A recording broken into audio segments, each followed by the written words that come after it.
पहले कहा जा रहा था कि शाहीन तैयार थे, लेकिन उसके बावजूद अभी शाहीन हमें जो 12 रुकनी स्क्वाड में नजर नहीं आए। अब फास्ट बॉलर शाहीन शाह अफरीदी को ड्रॉप कर दिया गया है। हेड कोच जैसन गिलेस्पी कहते हैं कि कल पिच देखकर प्लेइंग 11 का फैसला करेंगे। आप आयरलैंड से हारे, आप यूएसए से हारे, आप इंडिया से हारे, अब आप बांग्लादेश से हारे। क्या इन सब चीजों का जिम्मेदार सिर्फ शाहीन अफरीदी है? पहले टेस्ट मैच के बाद जितनी बमबारी पाकिस्तान के प्लेयरों के ऊपर हुई, पाकिस्तान टीम के ऊपर, मतलब कोचिंग स्टाफ के ऊपर, क्रिकेट बोर्ड के ऊपर, सिलेक्शन कमेटी के ऊपर जितनी बमबारी हुई, मैं समझता हूं बमबारी भी शायद बहुत कम है इनके ऊपर। मतलब यानी वो रॉकेट लॉन्चर जो है वो फेंकने चाहिए थे। Shaheen Shah Afridi has been dropped for tomorrow's second test match at Pindi cricket stadium. आज 12 रुकनी स्क्वाड अनाउंस कर दिया पाकिस्तान ने। 11 नहीं किया, 12 किया। पहले टेस्ट मैच से घबरा गए, डर गए, परेशान हो गए। बाबर आजम है, पिछले 14 इनिंगों में टेस्ट की उनकी परफॉर्मेंस क्या है? तो खाली उनको बाहर करके ये जो है ना सर्जरी नहीं होनी, या कोई पाकिस्तान टीम एक राइट ट्रैक पे नहीं चलनी।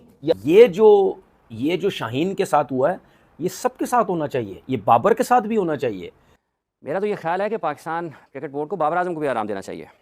और इसकी वजह मैं भी ये भी क्लियर कर दूं वजाहत के साथ लोगों के लिए कि इसकी वजह सिर्फ कारकर्दगी नहीं है। हाँ। ठीक है जी। और आपको किसी जगह पर आकर कुछ ना कुछ फैसले करना पड़ते हैं, तो वो आपको कर लेना चाहिए अपने क्रिकेट के वसीतर मफाद में। तो जहाँ तक ताल्लुक शाहीन आफरीदी के ड्रॉप होने का है, तो ये उनके लिए भी एक झटका ज़रूर होगा कि वो पाकिस्तान की पेस बैटरी के लीडर माने जाते हैं।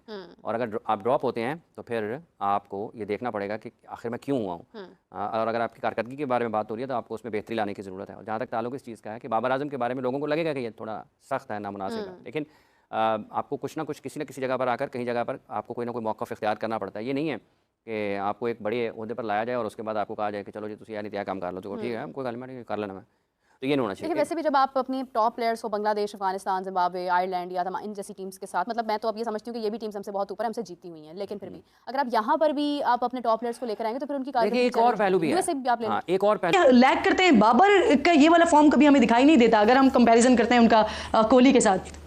देखिए, अब विराट को बाबर से बहुत ज़्यादा सीनियर है। विराट ने 2008-9 में क्रिकेट मतलब international debut, I think he made his debut.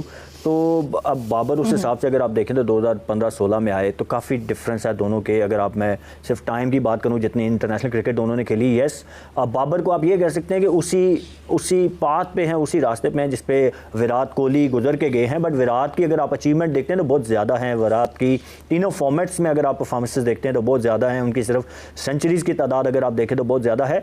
But Babar no doubt कि जितनी क्रिकेट उन्होंने जितने ये 5-6-7 साल में खेली है उसमें उन्होंने एक्सेप्शनल परफॉर्मेंसेस ज़रूर दी हैं।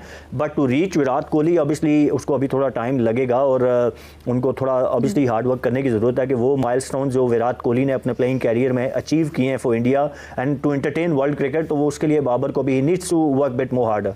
ये घंटे के फैन, ये सोनू पीली चप्पल जो भी टिकटॉक या इंस्टाग्राम की रील्स में एक ही चीज लिख रहे हैं, बॉबी विल कम बैक और ये और वो। बॉबी घंटे का किंग, वो जो अभी प्रैक्टिस सेशन हुआ है ना अभी, उसमें घंटे का किंग नेट्स में फिर आउट हो गया। मतलब गिलेस्पी जो कि टेस्ट टीम के कोच हैं पाकिस्तान के, उन्होंने प्रेस कॉन्फ्रेंस की और उन्होंने बताया कि शाहीन अफरीदी को ड्रॉप करने से पहले उनके साथ एक नशिस्त रखी और उनको वजह बताई। वो बड़ी शाहीन शाह अफरीदी को आप इसी को ड्रॉप करना कहती हैं कि ड्रॉप कर दिया गया। मैंने आपको बताया था पिछले मैच में कि टोटल मैच में 7 फास्ट बॉलर खेल रहे थे, 3 उनकी तरफ से, 4 पाकिस्तान की तरफ से। तो उनमें से जो मैचेस के एतबार से भी, एक्सपीरियंस के एतबार से भी सबसे ज्यादा जिसने विकेटें भी ली हुई थी, वो हर एतबार से शाहीन शाह अफरीदी जो है वो सबसे एक्सपीरियंस बॉलर था in terms of experience, in terms of international wickets in test cricket. क्योंकि जिस तरीके से इनकी परफॉर्मेंस हुई थी, मतलब कोई भी एक्सपेक्ट नहीं कर रहा था कि पाकिस्तान टीम की परफॉर्मेंस